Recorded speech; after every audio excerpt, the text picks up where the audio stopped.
कि चंडीगढ़ को पता चल जाए, आपके यहाँ जो सामने खड़ा है मुख्यमंत्री, उसको समझ आ जाए कि यहाँ से आपने सपना जी को जिताकर भेजने का मन बना लिया। जय भीम। आज यहाँ मौजूद हमारी सभी माताएं बहनें, हमारे सभी बड़े बुजुर्ग, हमारे सभी युवा साथी जो अपना दिन का इतना कीमती समय निकालकर हम सबको सुनने आए, आप सभी का मैं तहे दिल से धन्यवाद करता हूं। और आज इस विशाल चुनावी जनसभा को सफल बनाने के लिए जो हमारे बसपा और इनेलो के सभी पदाधिकारी एवं नेतागण और हमारी मूवमेंट की जान, हमारे मेहनत कश कार्यकर्ता, आप सभी ने जो दिन रात मेहनत करके यहाँ पर इस चुनावी जनसभा को सफल बनाने के लिए कार्य किया, आप सभी का भी मैं तहे दिल से धन्यवाद करता हूँ। साथियों, आप लोगों के बीच में कुछ जरूरी मुद्दे रखने से पहले मैं सबसे पहले अपने सभी संतों, गुरुओं, महापुरुषों को, जिसमें खासकर महात्मा ज्योतिबा फूले, छत्रपति शाहू जी महाराज, नारायण गुरु, पेरियार रामास्वामी जी, बाबा साहब डॉक्टर भीमराव अंबेडकर जी एवं मान्यवर साहब श्री काशीराम जी को नमन करता हूं। साथ ही मैं बहुजन समाज पार्टी के राष्ट्रीय अध्यक्ष व उत्तर प्रदेश की 4 बार रही मुख्यमंत्री व पूर्व सांसद आदरणीय बहन जी के नाम से लोकप्रिय बहन कुमारी मायावती जी को भी तहे दिल से आभार प्रकट करता हूं। साथियों, जिन्होंने अपनी पूरी जिंदगी वामसेप, डीएस4 व बीएसपी के जन्मदाता एवं संस्थापक मान्यवर साहब श्री काशीराम जी के बताए हुए रास्ते पर चलकर परम पूज्य बाबा साहब डॉक्टर भीमराव अंबेडकर जी के मानवतावादी व आत्मसम्मान एवं स्वाभिमान के मूवमेंट के कारवा को अपने आजीवन त्याग, तपस्या व कड़े संघर्ष से जारी रखा, उसे एक नई राजनीतिक ऊर्जा दी, शक्ति दी और पहचान दी है तथा उत्तर प्रदेश जैसे विशाल व महत्वपूर्ण राज्य में 4 बार अपनी पार्टी बीएसपी के नेतृत्व में सरकार बनाकर खासकर बहुजन समाज के लिए एक ऐसी मिसाल बन गई है जिससे प्रेरणा लेकर आज जहां करोड़ों लोग हरियाणा में भी सामाजिक परिवर्तन व आर्थिक तरक्की के मिशनरी कार्य से जुड़ चुके हैं। इतना ही नहीं बल्कि मैं खुद भी उनके इस नेतृत्व से प्रभावित होकर यहाँ बीएसपी मूवमेंट से जुड़ चुका हूँ और उनके पदचिन्हों पर चलकर इस मिशनरी दायित्व, कर्तव्य व फर्ज को अपनी आखिरी सांस तक निभाने की पूरी कोशिश करता रहूंगा। साथियों, मैं हमारे alliance partner Indian National Lokdal के संस्थापक एवं पूर्व उप प्रधानमंत्री श्री चौधरी देवीलाल जी को तहे दिल से नमन करता हूं। साथ ही इनेलो के राष्ट्रीय अध्यक्ष श्री ओम प्रकाश चौटाला जी और इनेलो के राष्ट्रीय महासचिव और हमारे गठबंधन की ओर से हरियाणा प्रदेश के मुख्यमंत्री के उम्मीदवार श्री अभय सिंह चौटाला जी का भी तहे दिल से आभार प्रकट करता हूं। साथियों, आप लोगों के बीच में यहाँ विधानसभा के कुछ जरूरी मुद्दे रखने से पहले मैं अपने सभी SC/ST भाइयों जो आज यहाँ इस जनसभा में शामिल हुए हैं, आप लोगों से कुछ जरूरी बात करना चाहूंगा। साथियों, जैसा कि आप जानते हैं, हाल ही में ऑनरेबल सुप्रीम कोर्ट ने एक सब कास्ट कैटेगराइजेशन के बारे में एक जजमेंट पास किया है, जिसके संबंध में आदरणीय बहन कुमारी मायावती जी ने भी प्रेस कॉन्फ्रेंस कर हम सभी भाई बहनों को आगाह करने का काम किया। साथियों, इस जजमेंट के तहत अब राज्य की सरकारें SC/ST के अंतर्गत अपने राजनीतिक लाभ के लिए अपनी मर्जी से किसी भी SC/ST की जाति को आरक्षण का लाभ दे सकती है और अपनी ही मर्जी से उससे आरक्षण का लाभ छीन सकती है, ये कहकर कि इस जाति को अब आरक्षण की जरूरत नहीं क्योंकि वो पैसे से संपन्न हो चुकी है। साथियों, आप सभी जानते हैं, आरक्षण की मूल भावना प्रतिनिधित्व की है, समाज को आगे एक साथ बढ़ाने की है, लेकिन यहाँ पर कांग्रेस और भाजपा और सभी विरोधी पार्टियां बार आरक्षण को गरीबी हटाओ योजना बनाने का काम कर इससे छेड़खानी का काम करते आए हैं। आदरणीय बहन जी ने इस फैसले पर सवाल उठाते हुए पूछा है कि जिन्हें आरक्षण का लाभ मिला है, क्या उनकी सामाजिक स्थिति इतनी बेहतर हो गई है, क्या उनके साथ भेदभाव खत्म हो गया है। साथियों, भाजपा और कांग्रेस ने सोची समझी साजिश के तहत ये जजमेंट पास कराकर देश से आरक्षण को खत्म करने के लिए पहला कदम उठाया है। साथियों, इतना ही नहीं, ये एससी समाज को बांटने की शुरुआत की गई है। ये एससी समाज की आजादी छीनने की शुरुआत की गई है। ये संविधान से छेड़खानी की शुरुआत की गई है। संविधान बचाने के नाम पर भाजपा और कांग्रेस मिलकर संविधान को बदलने का काम कर रहे हैं। आदरणीय बहन जी ने कहा है कि अगर भाजपा की एनडीए और कांग्रेस की इंडिया अलायंस वाली पार्टियां, जिसमें आम आदमी पार्टी जैसी पार्टी शामिल है, ये सब अगर हमारे समाज के सच्चे आरक्षण के हितैषी हैं, तो ये सब मिलकर पार्लियामेंट के जरिए रिजर्वेशन एक्ट को संविधान की 9वीं सूची में डाले, ताकि रिजर्वेशन से कोई छेड़खानी ना कर सके। परंतु साथियों, और इसके साथ साथ आदरणीय बहन कुमारी मायावती जी और बीएसपी की ये भी मांग है कि जुडिशरी में भी अब रिजर्वेशन लागू होना चाहिए, ताकि भविष्य में ऐसे जजमेंट ना पास हो सके जिससे रिजर्वेशन के खिलाफ कोई छेड़खानी करने की कोशिश कर सके। साथियों, इसी क्रम में कांग्रेस की ओर से उनके राष्ट्रीय अध्यक्ष श्री खड़गे जी ने प्रेस कॉन्फ्रेंस कर ये कहा कि आरक्षण तो पंडित नेहरू और गांधी जी की देन है। साथियों, यही वो कांग्रेस वाले हैं जो आप लोगों के बीच में घूमकर अभी लोकसभा में संविधान को बचाने का आश्वासन देके गए थे और आपसे आपका वोट मांगा था। हमारे सभी एससी एसटी भाइयों से मैं पूछना चाहता हूँ, क्या ये कांग्रेस वाले आप लोगों के बीच में घूमकर आपको संविधान को बचाने की आश्वासन देकर गए थे कि नहीं देके गए थे? हाथ उठाकर बताइए हमारे सभी एससी एसटी भाई। साथियों, जब ये जजमेंट पास हुआ तो आदरणीय बहन कुमारी मायावती जी ने इन्हीं कांग्रेस वासियों से पूछा कि भाई, जब आरक्षण के खिलाफ ये जजमेंट पास हुआ था तो तुम लोग कहाँ थे? तुमने हमारे समाज का वोट तो मांग लिया, उन्होंने वोट भी डाल दिया, परंतु जब आरक्षण के खिलाफ ये जजमेंट पास हुआ तो तुम लोगों ने क्यों उसके खिलाफ आवाज नहीं उठाई?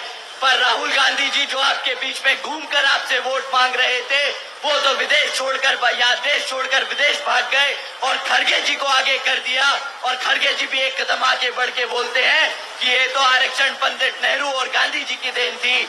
मैं राहुल गांधी जी से पूछता हूँ कि जब आपने हमारे समाज का वोट मांगा, तो जब ये आरक्षण के खिलाफ जजमेंट पास हुआ, तो क्यों आप सुप्रीम कोर्ट में जाके इसके खिलाफ नहीं लड़े? साथियों, राहुल गांधी जी विदेश जाकर बोलते हैं कि जिस दिन कांग्रेस का अच्छा समय आएगा, वो संविधान से आरक्षण खत्म करने का काम करेंगे। बताइए, क्या ये हमारे एससी समाज से धोखा है कि नहीं? कांग्रेस वालों ने हमारे एससी समाज के साथ धोखा किया कि नहीं? हाथ उठाकर बताइए मेरे साथियों कि किया कि नहीं।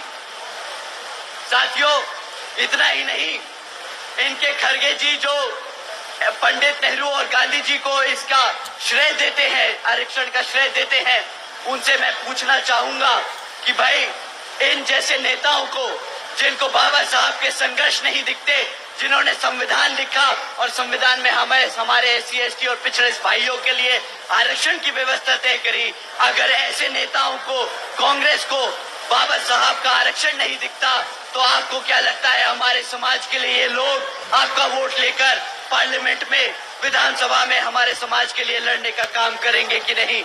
मैं नहीं समझता कि ये कांग्रेस वाले हमारे समाज के हितैषी हैं। साथियों, ये लोग जो बाबा साहब को नकारते हैं, इन लोगों से दलित या आरक्षण विरोधी तो है ही है। ये लोग दलित इतने विरोधी थे कि जब संविधान कमेटी के सदस्य चुने जा रहे थे, तो बाबा साहब जिस लोकसभा से चुनकर संसद में जाने का काम कर रहे थे, तो पंडित नेहरू और गांधी जी ने वही कॉन्स्टिट्यूंसी को पाकिस्तान का हिस्सा बनाकर उन्हें पाकिस्तान भेजने का काम किया था। साथियों, जिन लोगों से बाबा साहब बर्दाश्त नहीं हुए, आपको क्या लगता है बाबा साहब का संविधान और आरक्षण आपके लिए बर्दाश्त करेंगे ये लोग? साथियों, कांग्रेस पार्टी आरक्षण विरोधी थी, आरक्षण विरोधी है और आरक्षण विरोधी रहेगी। साथियों, ये कांग्रेस पार्टी जिन्होंने बाबा साहब को भारत रत्न की उपाधि तक नहीं दी, इन्होंने तो मंडल कमीशन की रिपोर्ट भी लागू नहीं करी। ये लोग, क्या आपको लगता है हमारे समाज के लिए लड़ेंगे? मैं आज आप लोगों को इस मंच के द्वारा मैं आप सबको बताना चाहूंगा कि राहुल गांधी जी, हुड्डा जी, कांग्रेस दलित विरोधी थे, आरक्षण विरोधी थे, दलित विरोधी और आरक्षण विरोधी हैं, दलित विरोधी और आरक्षण विरोधी रहेंगे। आप सब साथियों, राहुल गांधी जी को और राहुल गांधी जी जैसे नेता जो हमारे आरक्षण को खत्म करने की कोशिश कर रहे हैं, आप सबके माध्यम से मैं उन सबको बता देना चाहता हूं कि संविधान हमारी पहचान है और आरक्षण हमारी आजादी आप जैसे नेताओं को छीनने नहीं देंगे। साथियों, हमारे समाज के दलित नेता जो कांग्रेस और भाजपा में जाकर हमारे दलित समाज का, हमारे पिछड़े समाज का वोटों का सौदा करते हैं, आज आप उनकी खुद की हालत देख लीजिए। आप सब ने देखा किस तरह ये पार्टी के लोग, जो नेता हमारे समाज से इन कांग्रेस और भाजपा के पार्टियों में रहते हैं, उन्हें आए दिन स्टेज से उतार दिया जाता है, उन्हें कुर्सियों पे नहीं जमीनों पे बिठाया जाता है, उन्हें आए दिन उनके लिए अपशब्द इस्तेमाल किए जाते हैं। साथियों, ऐसे नेताओं से आप सावधान रहना। ये कांग्रेस में रहकर अपने समाज का वोट बांटने का काम कर रहे हैं। इनका खुद का कोई आदर सम्मान नहीं होता तो हमारे समाज का कोई ये सम्मान नहीं दिला पाएंगे। साथियों, कांग्रेस पार्टी तो हमारे समाज के खिलाफ थी ही। आप सब जो आज यहाँ इस पंडाल में बैठे हैं, मैं आप सबको भाजपा का भी सच आप लोगों के सामने रख देना चाहता हूँ। साथियों, पिछले 10 साल से भाजपा यहाँ सत्ता में आसीन है, परंतु 10 सालों से आज उनके पास एक काम नहीं जो हमारी जनता को वो गिनवा सके। साथियों, आपके बीच में ये जब भाजपा के लोग आपसे वोट मांगने आएंगे तो आप इनसे 3 सवाल कीजिएगा। अपने बच्चों की शिक्षा पे सवाल कीजिएगा, हमारे युवा साथियों के लिए रोजगार पे सवाल कीजिएगा, हमारी माताएं बहनों के लिए जो आसमान छूती हुई महंगाई है उसके लिए सवाल कीजिएगा। साथियों, अगर हम शिक्षा की बात करें तो ये भाजपा वाले पिछले 10 सालों में हमारे बच्चों के 5000 से ज्यादा प्राइमरी स्कूल बंद कर चुके हैं। इतना ही नहीं साथियों, आज जो 2000 से ज्यादा सीनियर सेकेंडरी स्कूल खुले हुए हैं प्रदेश में, वो भी उनसे आधे से ज्यादा प्राइमरी सीनियर सेकेंडरी स्कूल्स में। साथियों, 2000 से ज्यादा जो प्राइमरी सीनियर सेकेंडरी स्कूल खुले हुए हैं, आज आधे से ज्यादा सीनियर सेकेंडरी स्कूल्स में तो पढ़ाने के लिए टीचर्स भी नहीं है। इतना ही नहीं, हमारे बच्चों के लिए जो 2017 से हमारे SC ST OBC समाज के छात्रों के लिए जो स्कॉलरशिप का पैसा है, वो भी इस भाजपा सरकार ने हमारे बच्चों को पैसा रोक रखा है।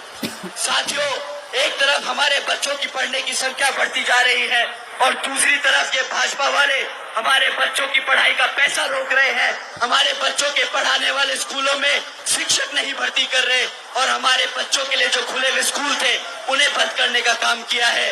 आप ही बताइए साथियों, क्या ऐसी सरकार को आप अपने हलके में घुसने देंगे? आपके बच्चों के साथ, आपके बच्चों की शिक्षा से जिन्होंने खिलवाड़ किया, क्या आप ऐसे लोगों को दोबारा अपने हलके में दोबारा सत्ता में आने देंगे?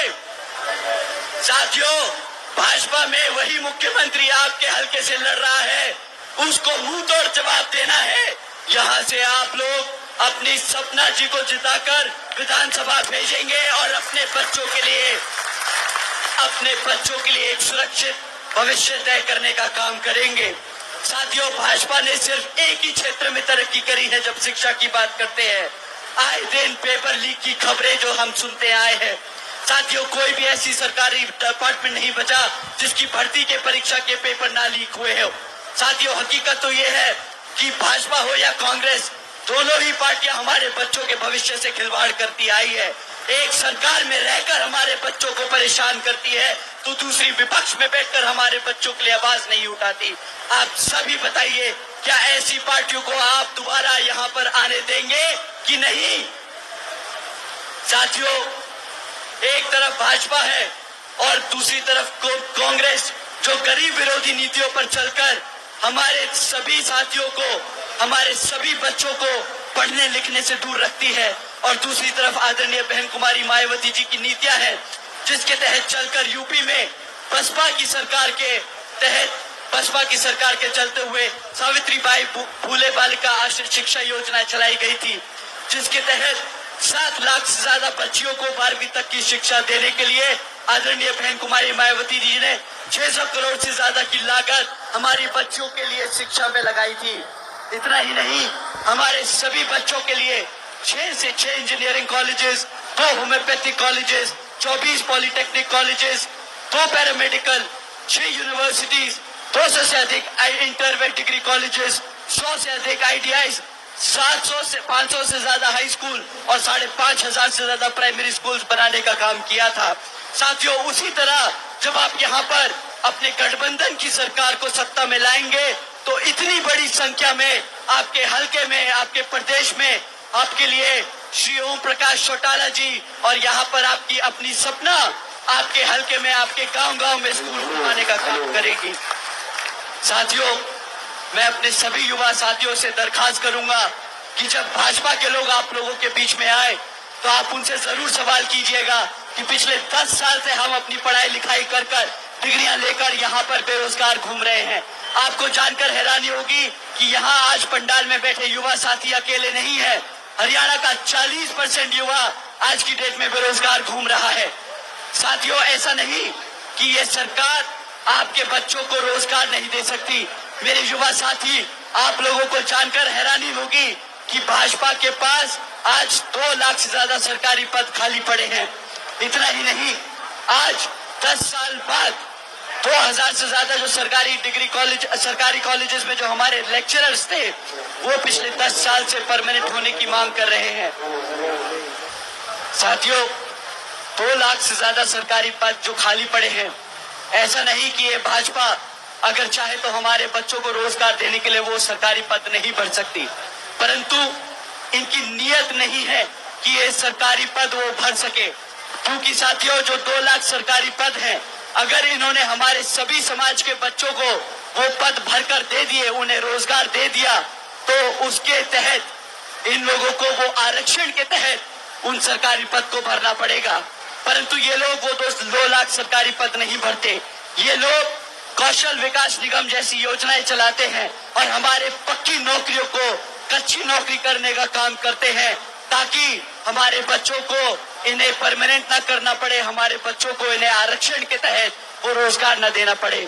साथियों, एक तरफ भाजपा की सरकार है जो काम करना हमारे बच्चों को ना रोजगार देकर उन्हें गुलाम बनाना चाहती है, और दूसरी तरफ हमारी आदरणीय बहन कुमारी मायावती जी की सरकार रही, जिसके तहत चलकर बहन जी ने 90,000 से ज्यादा शिक्षकों को रोजगार दिया था, 1 लाख से अधिक सफाई कर्मचारियों की भर्ती की थी, 2 लाख से अधिक जवानों को पुलिस फोर्स में भर्ती किया था और 30 लाख से अधिक हमारे अपर कास्ट समाज के कमजोर भाइयों को विभिन्न सरकारी विभागों में नौकरी देने का काम किया था। साथियों, इतना ही नहीं बल्कि बहन जी के शासनकाल के दौरान बसपा की सरकार ने कृषि एवं संबंधित कार्यों में अपना जो डेली मिनिमम वेज है वो 55 रुपए से बढ़ाकर 100 रुपए प्रतिदिन करने का काम किया था, और अन्य पिछड़े वर्गों की क्रीमी लेयर की वार्षिक आय को भी 3 लाख रुपए से बढ़ाकर 5 लाख रुपए करने का काम किया था। हमारे किसान भाइयों को जानकर अच्छा लगेगा कि साथी बहन जी ने गन्ना खरीदी के दाम भी रातों रात दुगने कर दिए थे। साथियों, बहन जी के गवर्नेंस मॉडल के तहत चलकर यही बीएसपी की सरकार ने प्रदेश के सभी समाज के लोगों को अपने पैरों पर खड़ा कर एक स्वाभिमान से जीने का अधिकार दिलाया था।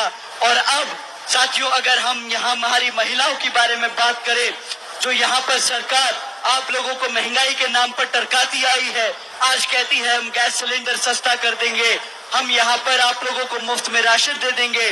मैं अपनी माताएं बहनों से पूछना चाहूंगा कि आप माताएं, आप सभी को इनसे सवाल करना है कि भाई अगर आप हमें मुफ्त में राशन या गैस का सिलेंडर भी दे देंगे तो उसकी धनराशि सालाना 12,000 से ऊपर की नहीं हो सकती। आप लोग उनसे पूछिएगा कि अगर साल का 12,000 रुपए का मुफ्त का राशन अगर आप लोगों को वाजिब लगता है, आप उनसे जरूर सवाल कीजिएगा कि अगर 12,000 रुपए का राशन वाकिफ है तो हमारे बच्चों की जो महीने की 25,000 की नौकरी बनती है वो कहाँ है? अगर आपकी बच्ची को, अपने बच्चों के लिए आप रोजगार की मांग करेंगे तो आपको महंगाई की मार नहीं पड़ेगी। आप अपने बच्चों को रोजगार के लिए मांगेगा, ये मुफ्त में राशन की स्कीमों में मत आइएगा। साथियों, ये लोग बड़े चौड़ से कहते हैं भाजपा वाले कि हमने भारत की 80 करोड़ जनता को मुफ्त में राशन देने का काम किया। मैं इनसे पूछता हूँ कि भाई 80 करोड़ जनता को अगर मुफ्त में राशन देने की तुम्हें जरूरत पड़ रही है तो मतलब 80 करोड़ जनता भारत की आज गरीबी रेखा से नीचे है, क्योंकि वो खुद अपना राशन नहीं खरीद सकती। यहाँ एक तरफ श्री अभय सिंह चौटाला जी और आदरणीय बहन कुमारी मायावती जी की नीतियां हैं, जिसके तहत चलकर आपके हल्के में नहीं पूरे प्रदेश में वो हमारे बच्चों को रोजगार देने का काम करेगी, ताकि हमारे यहाँ सभी माताएं बहनों को अपने आप, अपने बच्चों को अपने पैरों पर खड़ा करके देखेंगी, एक स्वाभिमान से जीने की जिंदगी मिलेगी। साथियों, आखिर में इन्हीं कुछ जरूरी बातों के साथ ही अब मैं आप सभी लोगों से, खैर मैं और आदरणीय बहन कुमारी मायावती जी की भी एक खास विशेष अपील है कि इस विधानसभा चुनाव में आप सभी लोग हर मोर्चे पर सावधान रहें, क्योंकि आपका वोट बहुत कीमती है। आपका वोट कोई खरीद ना पाए, आपका वोट कोई लूट ना पाए, आपका वोट कोई पढ़ने से रह ना जाए। साथियों, जाति, बिरादरी, धन, बल, मंदिर, मस्जिद या किसी भी भावना आदि के नाम पर कोई स्वार्थी अपने जाल में फंसाकर आप लोगों का वोट का कोई दुरुपयोग ना कर ले, क्योंकि देश की हर महिला पुरुष को वो वोट डालने का अधिकार यहाँ परम पूज्य बाबा साहब डॉक्टर भीमराव अंबेडकर जी की अति महत्वपूर्ण देन है। मैं आप सभी से ये खास अपील करता हूँ कि आपके हल्के लाडवा से इनेलो के उम्मीदवार श्री शेर सिंह बरसामी जी की बहू श्री सपना बरसामी जी को चुनाव लड़ाया जा रहा है, तो आप उन्हें यहाँ भारी वोटों से जिताकर यहाँ पर वोटिंग मशीन पर इनेलो का जो चश्मे का चुनाव चिन्ह है उस पे बटन दबाकर यहाँ भारी मतों से जिताकर यहाँ पे आप विधानसभा भेजने का काम करें। क्योंकि साथियों, जब आपकी बहू, आपकी बेटी विधानसभा जाएगी तो वो दिन रात आपकी चौखट पे खड़े होकर आप लोगों के लिए काम करने का, मेहनत करने का, आपके संघर्षों के लिए, आपकी दिक्कतों को सुधारने का काम करेगी, आपको हल देने का काम करेगी।